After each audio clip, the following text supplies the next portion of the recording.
Hello dear student, आज अपन PYQ question discuss करेंगे physics के। आज का टॉपिक रहेगा लॉज ऑफ मोशन। तो बेसिकली क्वेश्चन स्टार्ट करते हैं अपन। क्वेश्चन आपको स्क्रीन में दिख रहा होगा। तो फर्स्ट क्वेश्चन है तुम्हारे, a block of mass 2 kilogram rest on the rough incline plane. एक 2 किलोग्राम का जो ब्लॉक है वो इंक्लाइन प्लेन के ऊपर रेस्ट में है। It is in rest 2 kilogram. इसका मास आपको गिवन है, mass of this block is 2 kilogram and incline plane है वो 30 डिग्री का एंगल बना रहा है हॉरिजॉन्टल से। और the coefficient of static friction between block and plane is 0.7। जो ये सरफेस है दोनों के बीच की, उनके बीच में 0.7 म्यू है static friction coefficient. The frictional force on the block is, frictional force आपको फाइंड आउट करना है। तो देखिए फ्रिक्शनल फोर्स फाइंड आउट करते हैं अपन। सबसे पहले मास गिवन है तो अपन क्या कहेंगे कि डाउनवर्ड डायरेक्शन में अपने ग्रेविटेशन फोर्स एक्ट करेगा mg के इक्वल। अब बेसिकली ऑब्जेक्ट है वो इंक्लाइन प्लेन पे है, इसलिए mg के कंपोनेंट ब्रेक करेंगे अपन। तो यहां पर इसकी नॉर्मल रिएक्शन तुम्हारे आएगी अपवर्ड, ये नॉर्मल रिएक्शन n। तो mg के कंपोनेंट ब्रेक करेंगे तो एक तो यहाँ पर ये कंपोनेंट आएगा, एक इस साइड में कंपोनेंट आएगा। ये एंगल 30 डिग्री, तो ये 90 माइनस 30 एंड ये अगेन थीटा। कहना ये थीटा है तो ये भी एंगल क्या होता है 30, बोले तो 30 डिग्री। तो यहाँ पर आ जाएगा basically mg cos theta cos 30 degree and ये आ जाएगा तुम्हारे कंपोनेंट mg sin 30 डिग्री। तो बेसिकली अपन को बोला कि ये ऑब्जेक्ट रेस्ट में, तो रेस्ट में तो पहले देखना कि जो ये फोर्स ड्यू टू ग्रेविटेशन ये फोर्स कितना लग रहा है, और due to friction opposite direction में फोर्स लगेगा F फ्रिक्शन फोर्स। तो दोनों की वैल्यू देखते हैं। यदि ये वैल्यू ज्यादा है, mg sin थीटा की वैल्यू इस F से ज्यादा है, इसका मतलब ऑब्जेक्ट किस में होगा, तुम्हारे मोशन में होगा। और यदि ये वैल्यू ज्यादा है, इसका मतलब अभी भी ऑब्जेक्ट क्या होगा, रेस्ट में होगा। तो अपन को देखना पड़ेगा ये वैल्यू यदि ज्यादा आ गई तो कौन सा फ्रिक्शनल फोर्स होगा, तो ये वाला नहीं होके ये होगा। तो अपन पहले कैलकुलेट करते हैं वैल्यू इसकी। तो सबसे पहले अपन बात करें mg sin थीटा की वैल्यू क्या है। mg sin theta 30 degree, m कितना तुम्हारे पास 2 इंटू g की वैल्यू आपके पास 10 एज्यूम कर सकते हो या 9.81 according to option 9.8 multiply by sine 30 की वैल्यू होती है 1/2। तो बेसिकली ये वैल्यू आ गई 9.8 न्यूटन। अब अपन इस फ्रिक्शनल फोर्स की वैल्यू कैलकुलेट करें तो जनरली फ्रिक्शन फोर्स होता है mu times of normal reaction. Normal reaction आपके पास कितनी mg cos थीटा, और यहाँ पे म्यू की वैल्यू आपको गिवन है 0.7। तो F इक्वल टू आ जाएगी 0.7 इंटू नॉर्मल रिएक्शन आ गई तुम्हारे mg cos 30 डिग्री। तो यहां से 0.7 मल्टीप्लाई बाई m की वैल्यू 9.81 मल्टीप्लाई बाई cos 30 की वैल्यू हो जाएगी √3/2। तो ये कैंसिल आउट हो जाएगा और ये वैल्यू आएगी 0.7 मल्टीप्लाई बाई 9.81 मल्टीप्लाई बाई 1.73 होती है √3 की वैल्यू। तो जब अपन ये वैल्यू कंपेयर करें, ये वैल्यू किसमें आएगी, न्यूटन में। अपन को एग्जैक्ट आंसर निकालने की जरूरत नहीं, कंपेयर करो। देखो ये वैल्यू है 9.8 और इसको सॉल्व आउट करने पे ये वैल्यू तुम्हारे ग्रेटर देन, ये F की वैल्यू आएगी ग्रेटर देन 9.8 ही आएगी। देख लो यहाँ पे प्रोडक्ट करके। तो इसका मतलब क्या है, ऑब्जेक्ट क्या रहेगा, रेस्ट में रहेगा। इसका मतलब क्या है, ऑब्जेक्ट एट रेस्ट। तो जब ऑब्जेक्ट रेस्ट में है तो कौन सी वैल्यू फ्रिक्शनल फोर्स की वैल्यू होगी, तो ये वाली होगी। क्योंकि देखो कोई भी ऑब्जेक्ट के ऊपर देखो सपोज करो ये कोई आदमी यहाँ पर खड़ा है, इस सरफेस और इसके बीच में फ्रिक्शन फोर्स है 5 न्यूटन। फ्रिक्शन फोर्स कितना है 5 न्यूटन। यदि मैं इसके ऊपर 3 न्यूटन का फोर्स अप्लाई करूं तो फ्रिक्शन फोर्स भी रेजिस्ट कितना करेगा 3 न्यूटन जितना, और यहाँ पर 4 करा तो फ्रिक्शन फोर्स भी कितना होगा 4, और 5 करा तो फ्रिक्शन फोर्स भी कितना होगा 5। लेकिन जैसे ही मैंने 5 से ज्यादा यहाँ पे फ्रिक्शन फोर्स अप्लाई कर दिया 7 न्यूटन, इसका मतलब अब जो फ्रिक्शन फोर्स है वो 5 की है, क्योंकि मैक्सिमम लिमिट है 5। तो यहाँ पे ये मैक्सिमम फोर्स लग सकता है यहाँ पर इस सरफेस के बीच में लेकिन अभी कितना लगेगा 9.8। तो अपने ऑप्शन 9.8 न्यूटन वाला करेक्ट हो जाएगा, which is 9. A option correct हो जाएगा। कौन सा ऑप्शन करेक्ट हो जाएगा? A option. नेक्स्ट क्वेश्चन की बात करें, ए शिप ऑफ मास 3 × 10⁷ किलोग्राम एक शिप है तुम्हारे, उसका मास है तुम्हारे पास 3 × 10⁷ किलोग्राम। इनिशियली एट रेस्ट, इसका मतलब इनिशियल वेलोसिटी आपकी क्या हो गई 0 हो गई।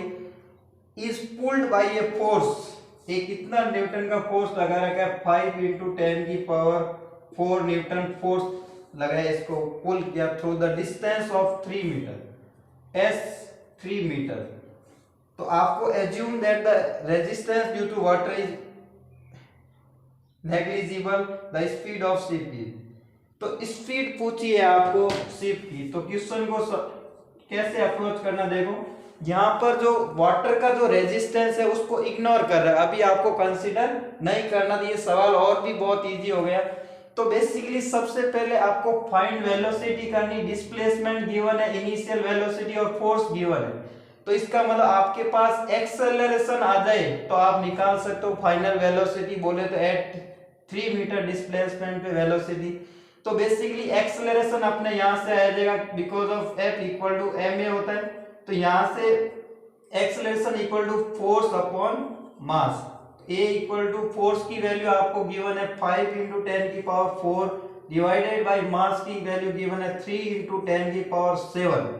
तो एक्सेलरेशन आ गया आपके पास 5/3 मल्टीप्लाई बाय 10⁻³ मीटर पर सेकेंड स्क्वायर, ऐसा यूनिट अपन बात करें। अब एक्सेलरेशन आ गया, आपको क्या चाहिए वेलोसिटी। तो अपने पास 3 इक्वेशन ऑफ मोशन है, तो यहाँ पर अपन basically third equation of motion की बात करें तो v² = u² + 2as। तो यहाँ से बेसिकली अपने पास सारी वैल्यू गिवन है u, a एंड s। तो यहाँ से अपन फाइनल वेलोसिटी कैलकुलेट कर सकते हैं at 3 metre, v² = 0² plus initial velocity is 0, 2 × 5/3 multiply by 10⁻³ multiply by displacement 3 metre. तो यहाँ पर वैल्यू पुट करेंगे तो 3 से 3 कैंसिल आउट हो गया, v² = 10 multiply by 10⁻³ v² = 10⁻², v = √ because देखिए एक्सेलरेशन क्या है तुम्हारे पुल कर बेसिकली वेलोसिटी इंक्रीज होगी, क्योंकि u 0 इनिशियल वेलोसिटी 0 है। तो यहां से बेसिकली आ जाएगा 10⁻², v = 0.1 मीटर पर सेकेंड। तो यहां पर अपने ऑप्शन करेक्ट हो जाएगा। देखिए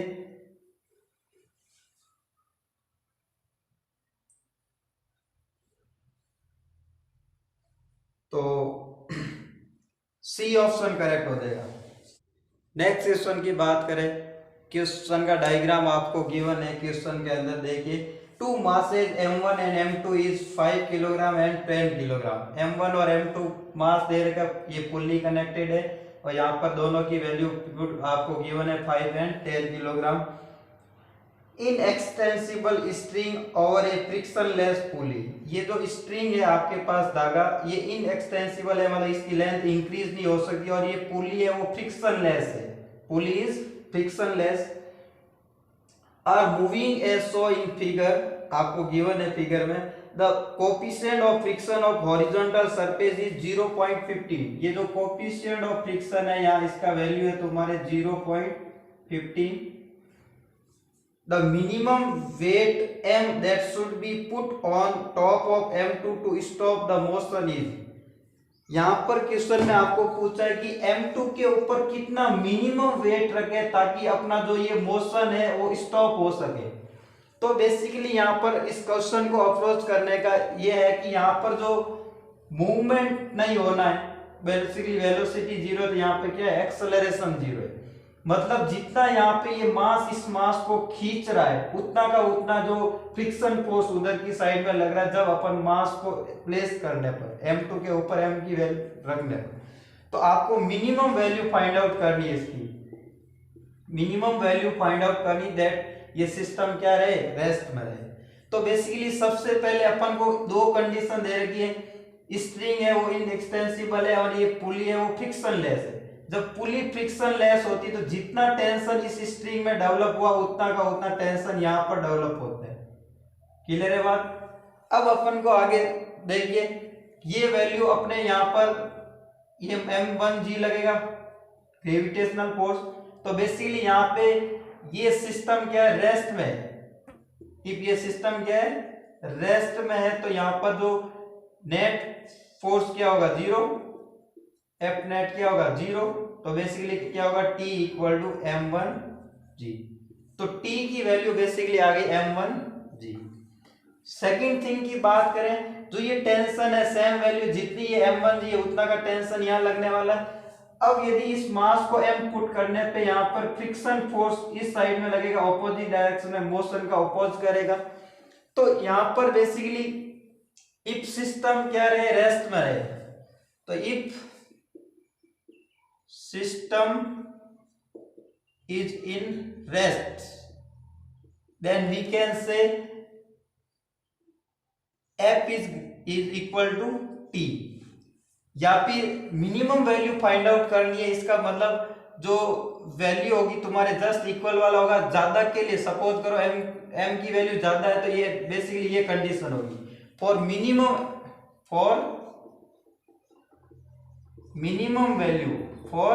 minimum value we can say F is equal to T। क्योंकि जितना वैल्यू आएगा उससे ज्यादा रखने पर तो सेफ है, but minimum value find out करनी थी, इक्वल का अपन ने केस लगाया, बाकी ग्रेटर देन इक्वल टू। तो यहाँ पर बेसिकली नॉर्मल रिएक्शन यहाँ पर कितनी लगने वाली है, नॉर्मल रिएक्शन लगने वाली n equal to m2 plus mg। और यहाँ पे फ्रिक्शन फोर्स जनरली क्या होता है, mu coefficient of friction multiply by normal reaction is equal to t। Value put करते हैं अपन, म्यू की वैल्यू गिवन है 0.15, n की वैल्यू आपको गिवन है m2 plus mg is equal to, आपको वैल्यू गिवन है टेंशन की वैल्यू फ्रॉम इक्वेशन फर्स्ट, तो ये आ गई m1g। तो यहां से बेसिकली सॉल्व करने पे g से g कैंसिल आउट हो जाएगा, m2 plus m value put कर देते, सॉरी इसको डिवाइड में सॉल्व कर देते। m2 की वैल्यू आपको गिवन है 10 प्लस m की वैल्यू फाइंड आउट करनी है, और यहाँ पे m1 की वैल्यू आपके पास 5 किलोग्राम, ये डिवाइडेड बाय 0.50। तो बेसिकली m की वैल्यू आ जाएगी 500 डिवाइड बाय 15 माइनस 10। तो यहाँ पर बेसिकली आ जाएगा तुम्हारे m is equal to 500 minus 150 divided by 15 which is 350 divided by 15 which is 70 divided by 3 to 23.33 kilogram. तो यहाँ पर ये वैल्यू आ गई तुम्हारे इस मास की, मिनिमम वैल्यू है ये, इससे ज्यादा कोई भी मास पुट करेंगे तो ये सिस्टम रेस्ट में रहेगा। तो ये option A option is correct.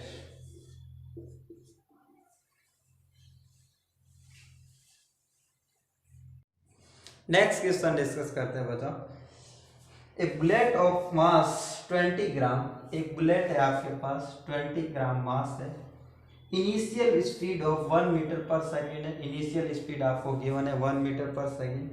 Just before it start penetrating A mud wall of thickness 20 centimetre, एक मड वॉल है जिसकी थिकनेस आपको गिवन है 20 सेंटीमीटर।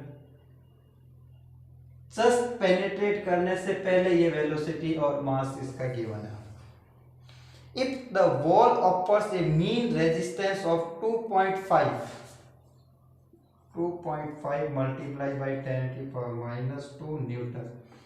जब ये पेनेट्रेट करेगी बुलेट इस वॉल के अंदर, तो यहाँ पे फोर्स, रेजिस्टिव फोर्स ऑफर करेगी वॉल, वो आपको गिवन है, जो स्पीड को डिक्रीज करेगा। Basically the speed of bullet after emerging from the other side of wall is close to. आपको बोला जस्ट ये बुलेट आउटसाइड यहाँ से इमर्ज आउट हो, तो ये फाइनल वेलोसिटी आपको निकालनी है यहाँ पर। तो बहुत अच्छा क्वेश्चन है यहाँ पर। आपको यहाँ पर ये मीन रेजिस्टेंस गिवन है, मीन रेजिस्टेंस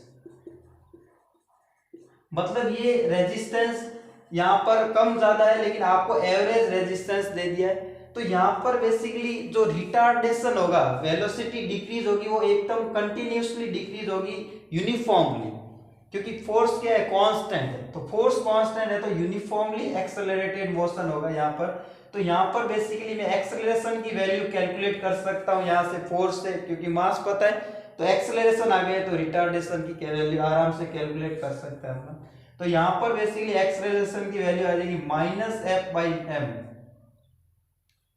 f = m में होता है। तो ये माइनस क्यों लगा है, बिकॉज ऑफ रेजिस्टिव फोर्स है रिटार्डेशन। क्या है, रेजिस्टिव फोर्स है रिटार्डेशन। a की वैल्यू आ जाएगी -2.85 multiply by 10⁻⁻2 divided by mass की वैल्यू गिवन है 20 मल्टीप्लाई बाई 10⁻³ किलोग्राम में कन्वर्ट करने पर। तो यहाँ पे वैल्यू सॉल्व आउट करने पे बेसिकली बन जाएगा 5/4 मीटर पर सेकेंड स्क्वायर, और ये नेगेटिव में वैल्यू आएगी, ध्यान रखना बच्चों, क्योंकि रिटार्डेशन हो रहा, वेलोसिटी क्या हो रही, डिक्रीज हो रही। अब आपको क्या गिवन फाइंड आउट करना है, फाइनल वेलोसिटी। आपको बेसिकली डिस्प्लेसमेंट गिवन है, इनिशियल वेलोसिटी गिवन है, और एक्सेलरेशन आ गया। तो थर्ड इक्वेशन ऑफ मोशन की बात करते हैं, तो v² = u² + 2as। यहाँ पर ध्यान रखना बच्चों, कई बार क्वेश्चन ऐसे होते हैं जिसके अंदर एक्सेलरेशन यूनिफॉर्म नहीं होता है। तो एक्सेलरेशन जब यूनिफॉर्म नहीं होता है तो अपन इक्वेशन ऑफ मोशन वैलिड नहीं कर सकते, यहाँ पर नहीं लगा सकते। लेकिन यहाँ पर वैलिड है बिकॉज ऑफ एक्सेलरेशन है बेसिकली यूनिफॉर्म है, बोले तो कांस्टेंट एक्सेलरेशन है, तो अपन यहाँ पर अप्लाई कर सकते हैं। तो v² = u² की वैल्यू गिवन है 1 का square minus acceleration minus 2 multiply by 5/4 multiply by 20 multiply by 10⁻⁻2। इसको अपन मीटर में कन्वर्ट करेंगे बेसिकली मीटर। तो यहाँ पर ये वैल्यू पुट कर दी मैंने डिस्प्लेसमेंट की, v² = 1 माइनस 5, ये हो जाएगा आपके 50 डिवाइडेड बाई 100 1/2। तो basically v² = 1 minus 1/2 1/2, v = 1/√2, v = 1/√2। यहाँ पर प्लस माइनस हो सकता है, लेकिन माइनस में वेलोसिटी पॉसिबल नहीं है, इसी डायरेक्शन में आएगा। तो यहाँ पर v = आ जाएगा तुम्हारे 1/√2 की वैल्यू होती है 0.7 मीटर पर सेकेंड। तो ये थोड़ी बहुत वैल्यू आपको याद रखनी चाहिए। तो फाइनल वेलोसिटी आ गई अपने, जस्ट इमर्ज आउट होगा तो कितनी आएगी, 0.7 मीटर पर second. D option is correct.